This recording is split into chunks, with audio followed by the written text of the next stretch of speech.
I'm Aaron Baker from PhoneDog.com, and it's part 2 of the HTC Butterfly S full video review. Can this thing compete with not just the HTC One, which is heavily subsidized in the States, but the Galaxy S4, the new Motorola devices, and more? We'll find out in part 2 of the HTC Butterfly S video review.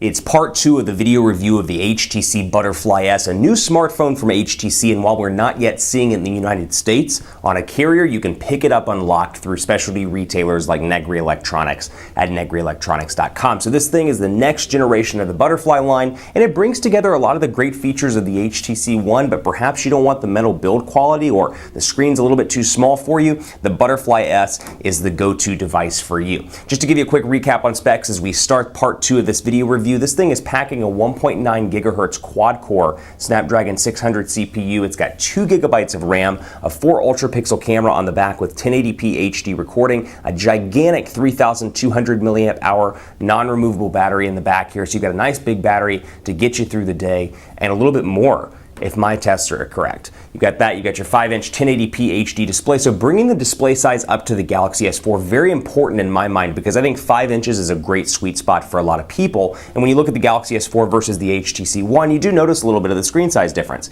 That said, if you don't like that, you want that 5 inches, but you prefer Sense 5, going to be a great option for you right here. It only has 16 gigabytes of internal storage, but what you do get in addition to that 16 gigabytes and that micro SIM card slot, you get a micro SD card slot down there as well that supports up to a 64 gigabyte card. The design is different here. It's a little bit longer, it's a little bit narrower, and while it does have a little bit of heft to it because of the 3,200 milliamp hour battery, I find that it fits really well in the hand and easy to talk on thanks to it being a little bit longer, so you can easily get it up to your ear and have the microphone close to your face. Now I'm going to pull back from the HTC Butterfly S video for just a second here to thank my partners at Best Buy Mobile, because when you go into Best Buy Mobile, you'll walk out working. So you can't get this device there, but if you get the One, you get the Galaxy S4, you'll walk out. They'll help you set up your email, your web, your contacts, your Twitter accounts, your settings, all that stuff. So when you walk out the door, you're not wasting your time trying to set that stuff up. And I always thank them because they give us devices for free that we turn on and give to you for free on the site at instantwin.phonedog.com. Now enough of that, let's take a look at the Butterfly S more in depth. So we'll start with the camera here, and again, no real changes to the overall look and feel of the camera itself. You've got the HTC Zoe capabilities here, and if you haven't followed along, HTC Zoe is a really cool feature where, for example, I'll do this and I'll take a quick Zoe of my desk, so I will pull it away from the camera for just a second, and I shot a Zoe, and then I'm going to go back into pictures and just take a bunch of stills. And we'll just move around my desk here and take a bunch of stills. Got the Lumia 1020 in these stills. Let's see, what else? Galaxy S4 in these stills. And I took these really quickly. Now when I go into the gallery here, I can jump right in and go to the gallery, and we'll take a look and see events, July 24th. And HTC Zoe creates a customized video for me like this with a theme and everything. I'm doing nothing on my end, it's just bringing this together. And it's a collaboration of still images and HTC Zoe's as well, which are those 3-second videos that you saw me take, or I pulled away, I should say, to take just a second ago. So you can see this different image, and I can change the music if I want to. I can do Vega, Eiffel. If I want to, I can do Eiffel, for example, and it changes it around. Now this is a difference from the HTC One. You do not get, at least on Android 4.1, this look and feel. You get the ability to change it. So for example, on the HTC One, I can jump in here and show you for comparison purposes. Gallery, let's see what I've got. My events, and I'll show you what it looks like. Let's see, when was my last event? 7/8.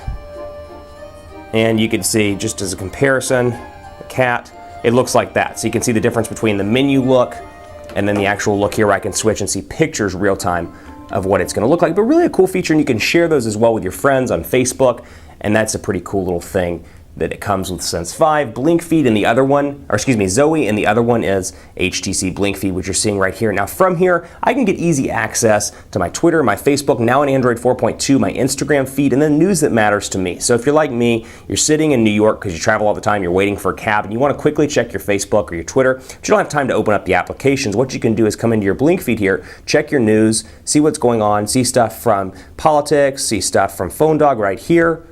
I happen to like that site quite a bit. So I can come in and see the highlights, the news that matters most to me, and then when I'm done, I can either go into that application if I really want to explore more, or I can turn it off and get in my cap. HTC Blink Feed, really a nice feature. You can customize this as much as you'd like. You can come in and add tech sites, weekly topics and services. So in addition to adding my own services, Facebook, Flickr, Instagram, LinkedIn, all of this stuff, and then some of these that are specific to Asia markets, you've got featured headlines as well. Associated Press, Huffington Post, Reuters, Gawker, Bang, Showbiz, and then of course categories where I can come down here and do business, for example. I can do gaming if that interests me, and that can all be part of my Blink feed, and it will update just by swiping down. Or if I'm on Wi-Fi, I can set it to auto update as well. So that's a nice little feature. PhoneDog.com loading up on the browser here, and I was looking up Anthony Weiner's sexually charged messages. There's a joke in there somewhere, but I'm not going to make it on camera because that's not what we do here at PhoneDog. We review telephones. No, we don't review political sexting messages. Motorola Droid Max hands-on, as you can see here. Again, portrait landscape, really nice and fast. Clean device here, looks really nice. PhoneDog will go back and see. With that 5-inch display, you get some additional space for content creation, for browsing, consumption, and it really is nice when you compare this to the 4.7-inch HTC One, the 4.5-inch Nokia Lumia 1020. Really a nice difference here that is noticeable. Boom, down, back and forth through PhoneDog.com. We'll take a look at quadrant standard here, and I won't do speed test since this is an unlocked, an unlocked device as opposed to being an AT&T specific or T-Mobile specific device, but I'll tell you a little bit about battery life. So far I've been impressed with battery life. I'll talk more about it in dogfights and future reviews.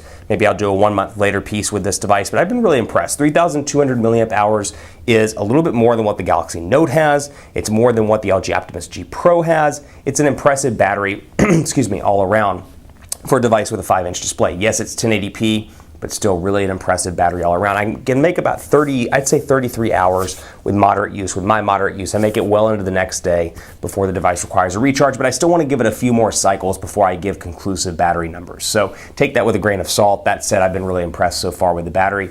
It brings that Optimus G Pro type battery life with a smaller display. Keep in mind it has a 5.5-inch 1080p HD display. This has a 5-inch 1080p HD display. Battery life, needless to say, has been pretty impressive, but I'll tell you more as I use it over the coming weeks. 12,593 in quadrant standards are really impressive all around. Now this device is for a very particular person. This is for somebody that loves the Galaxy S4, assuming you live in the US. This is a device for the person that loves the Galaxy S4 screen size.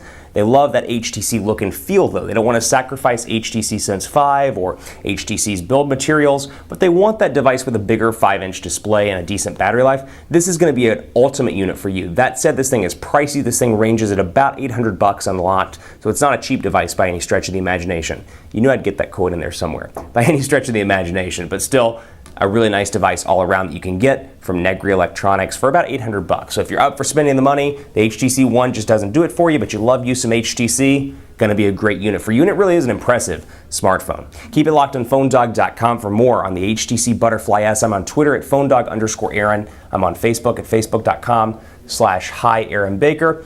As we sign out, I'm gonna answer some Twitter questions really quickly here in burst style, kind of like burst mode on the camera, that I asked just a second ago before I started the video. How the boom sound on this device compares to the boom sound on the One. I'm not going to do a test, but so far boom sound has been pretty decent on the HTC Butterfly S. Does the device support AT&T LTE? No, it does not. At least the unlocked version does not. How smooth is it compared to the Droid DNA? Faster than the Droid DNA, about the same as the HTC One, despite being a faster processor. I don't notice any speed differences between the HTC One and the Butterfly S. That said, it does perform slightly faster in quadrant standard, probably because of the higher clocked CPU, but again, not really seeing any speed differences between these two. Thanks so much for watching, and thanks Guillermo, thanks Brian, and thanks, let me see here, Pretty Jesus for the battery life and other general questions on the Butterfly S. Thanks for watching. I'll see you next time.